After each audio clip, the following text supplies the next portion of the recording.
You have a job, people around you, a life that, on paper, looks fine.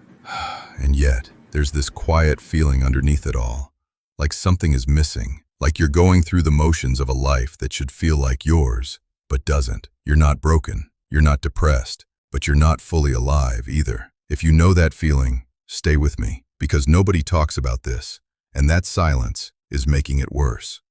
Psychologists call it anhedonia, the inability to feel meaning, even when there's no obvious reason for it. Here's what's happening in the brain. Your mind needs two things to feel alive: real challenge and real connection. Modern life has quietly replaced both. Challenge became comfort. Connection became performance. Every notification, every scroll, a tiny hit of dopamine, just enough to keep you reaching for the next one. But dopamine without meaning is just noise. Marcus Aurelius understood this 2,000 years ago. He was emperor of Rome, the most powerful man alive, and his private journal is full of reminders to himself not to lose his soul to it. The Stoics called the thing we're all chasing eudaimonia, not happiness, flourishing, living in alignment with what actually matters to you. That's completely different from comfort, and most men have confused the two. For most of human history, a man's sense of self rested on three things: purpose, a clear role that mattered; mastery, real skills built over time;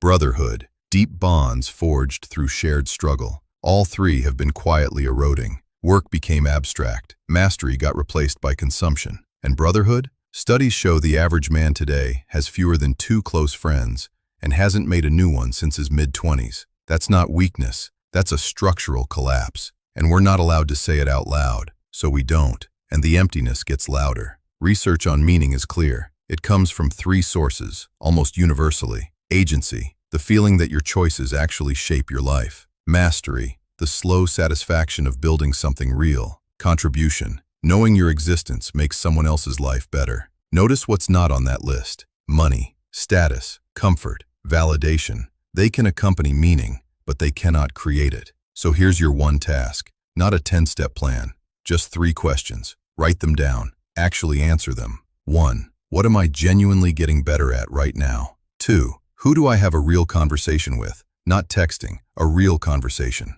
3. When did I last do something hard by choice? If the answers are uncomfortable, good. The emptiness is not your enemy, it's your compass. Marcus Aurelius wrestled with this every single day. That's why he kept writing. He kept asking the questions. He kept choosing to engage with his life instead of numbing it. That's the practice, not a destination, a direction. This channel is for that conversation: philosophy, neuroscience, and discipline as real tools for real men. Subscribe if that's what you're looking for. New videos every Tuesday, Thursday, and Sunday. I'll see you in the next one.